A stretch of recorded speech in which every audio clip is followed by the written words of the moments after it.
Coca-Cola ads. Although I'm a bit dubious about Coca-Cola ads. Because the strategy is to like show happy, beautiful people drinking Coke. To like associate the feelings you have of seeing beautiful, happy people with the action of drinking Coke. Like it's kind of blunt force association between two logically unrelated concepts, right? Pretty girls and handsome boys on one side and Coca-Cola on the other. They're just two unrelated things. But by repeatedly showing you the two things next to each other, your brain associates one with the other, or that's the plan. I just realized that's one block too far. Oops. 1, 2, 3.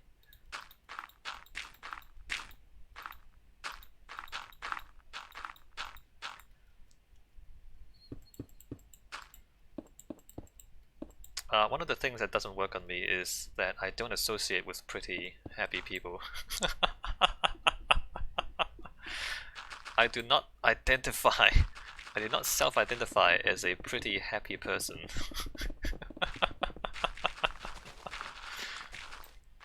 And so when I see them in advertising, I just think they're weird and foreign.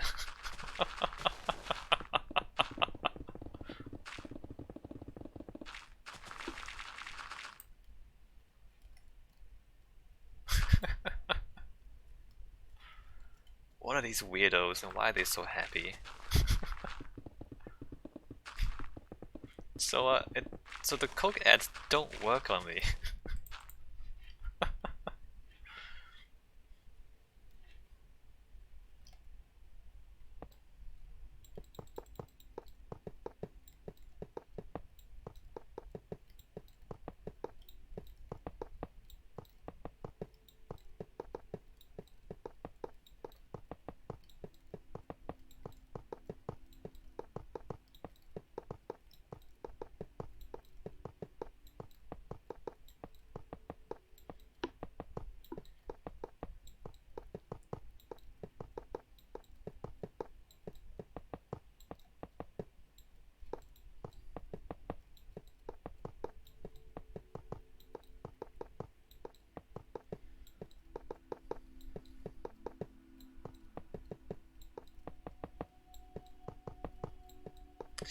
But that's not to say that the advertising doesn't work, it just doesn't work on me.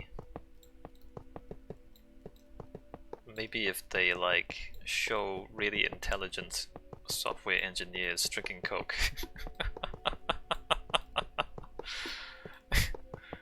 If they like show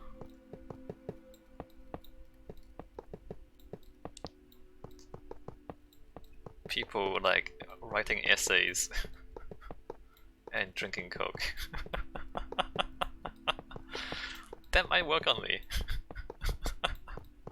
It probably won't work on other people.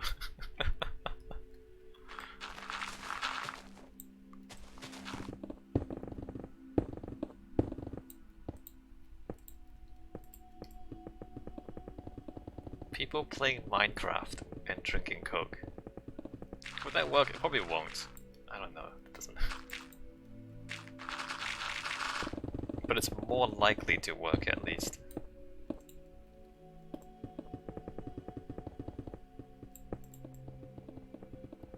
Red Bull does that, by the way. Red Bull sponsors video game tournaments sometimes.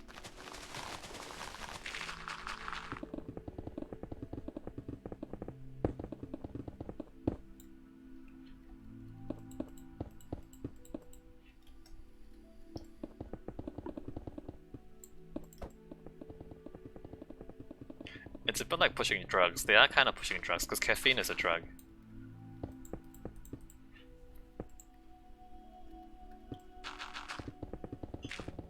What they do is like they give you a free sample. And because people like free stuff, they take the sample and they drink it. And then they are addicted to caffeine. Ha ha ha ha ha.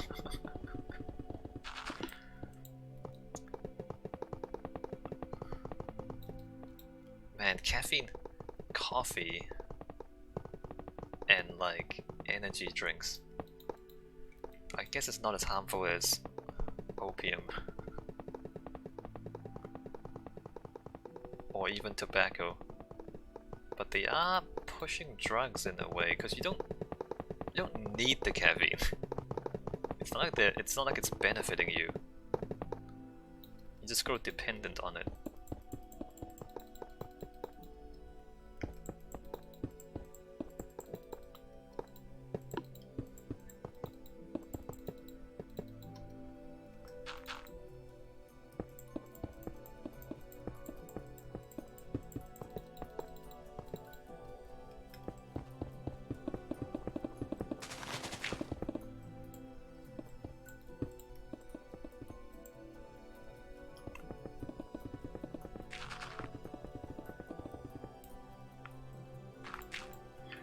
Free samples?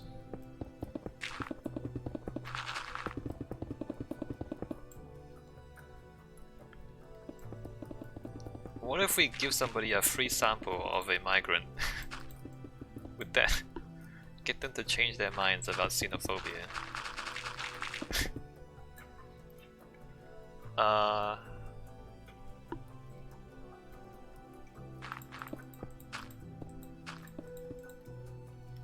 By which I suppose I mean, like, we pay someone to, like, have a polite conversation with a migrant.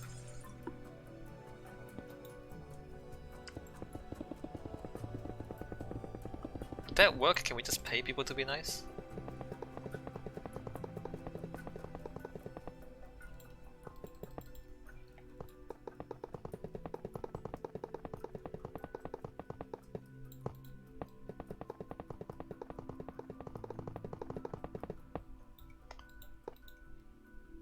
I mean, we can probably pay people to go to school.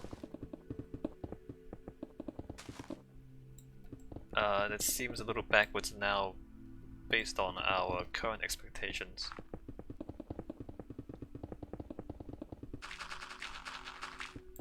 But maybe we should pay people to go to school. Or go to university.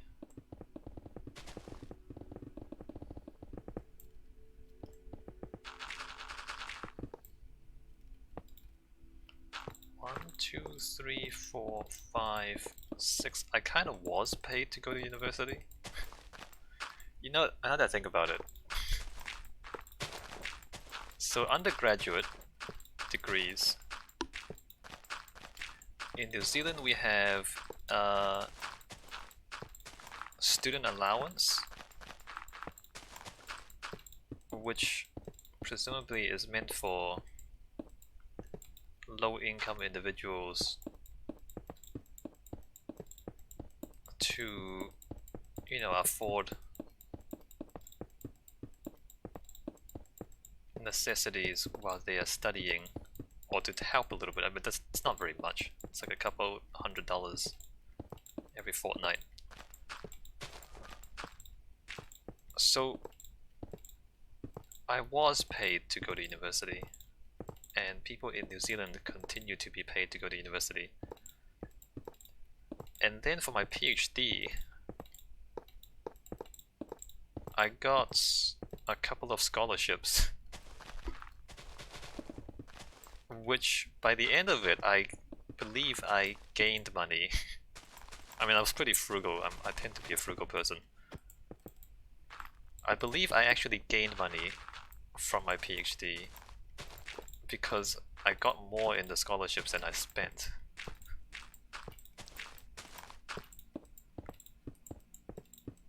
Not that the scholarships were hugely generous, it was just that I'm like really frugal. I don't spend a lot of money.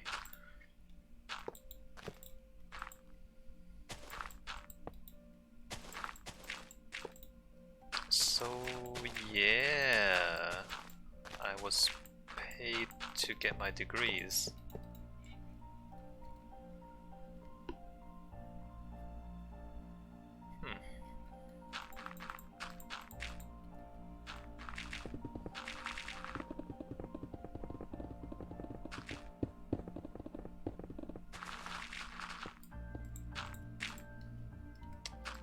Maybe that's a huge problem in the United States as well, because college is so expensive in the United States. And so the poorer you are, the less you are able to afford an education. But the poorer you are, the more you need the education. So it ends up being a negative, self-reinforcing cycle, where the people who need education the most get it the least. And those people just end up in a worse and worse situation from one generation to the next.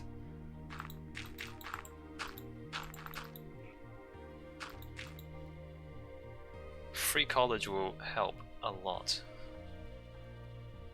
Or it will start to help at least.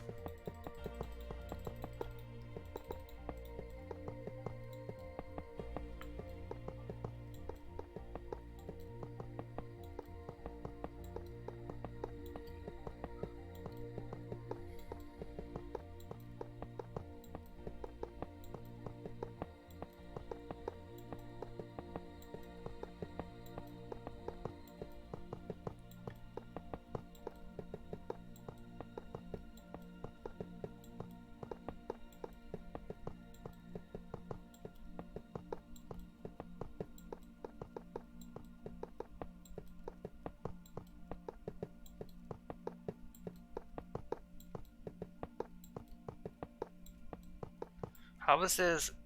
Oh no, that's already old. I thought I saw the chat move. Also, 7 more minutes, and then I'm gonna end the stream.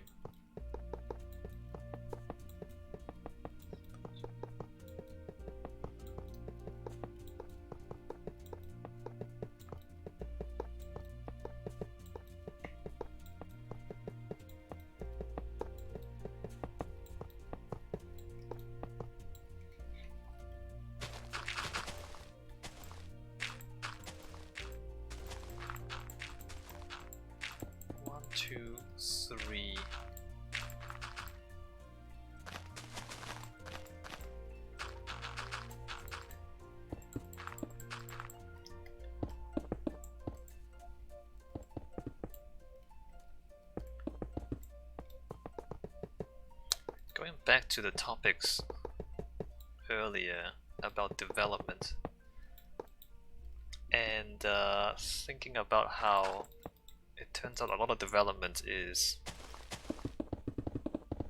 a foreign power just giving you opportunities. Maybe the Chinese approach in Hong Kong is wrong because of that. Maybe they believe a little too much in self-determination and bootstraps. And they're not trying enough just subsidizing Hong Kong's development more directly.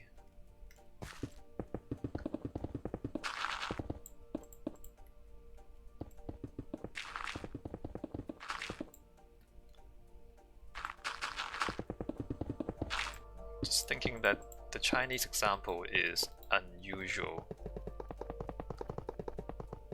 when so many other places, other countries have developed because of foreign help, like the Marshall Plan and everything else. And even the Chinese example, there was the mistakes that they made when Chairman Mao was in charge.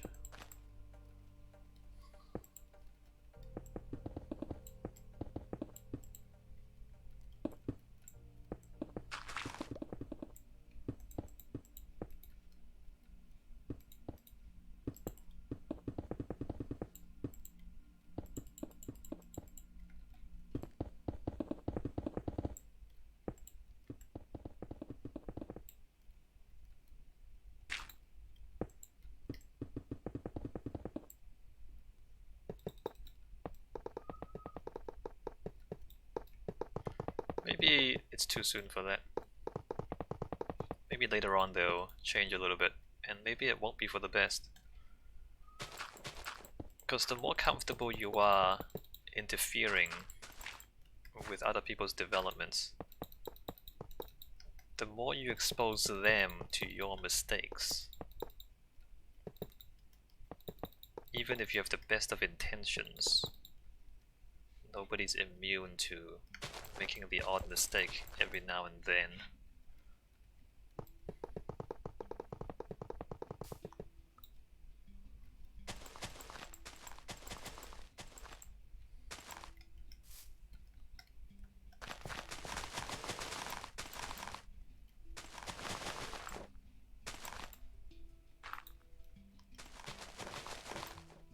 Maybe it's good that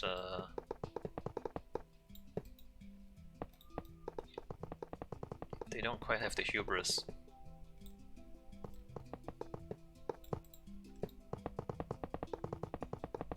But that might come later.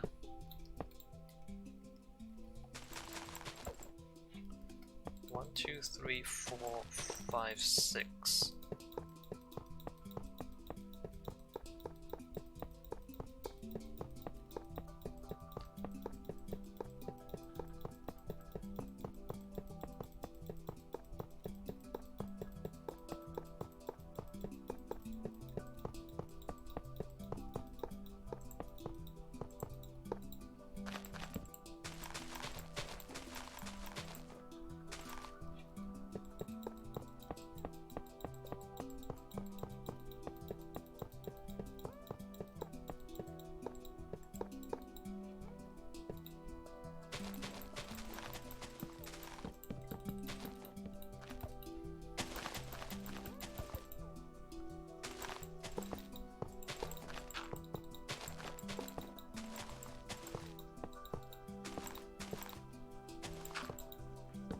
This tree probably has to go. Let's trim that square.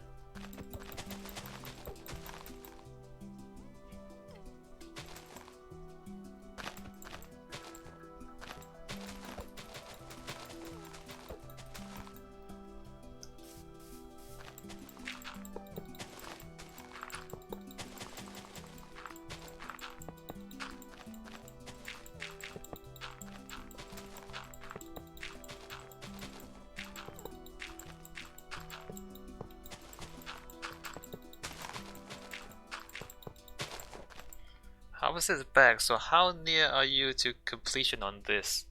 On what? This little branch or the whole thing? This little branch I am... It's probably maybe 2 or 3 weeks away. 2 or 3 more streams.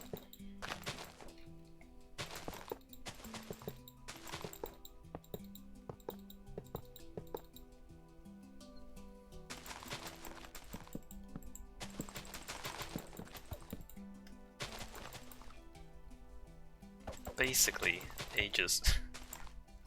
This is a long one, and the next one is the last regional link, but that one is long too. So these are gonna take a while to build. Also, it's 420. How long until a new train station? Well, after the next regional link, I guess I go back to Loop 5 and build some train stations. Maybe I just spend a whole day riding around. Because once the regional loop is linked up, I can go from anywhere to anywhere. So I might just spend a while playing on that. Because trains are fun.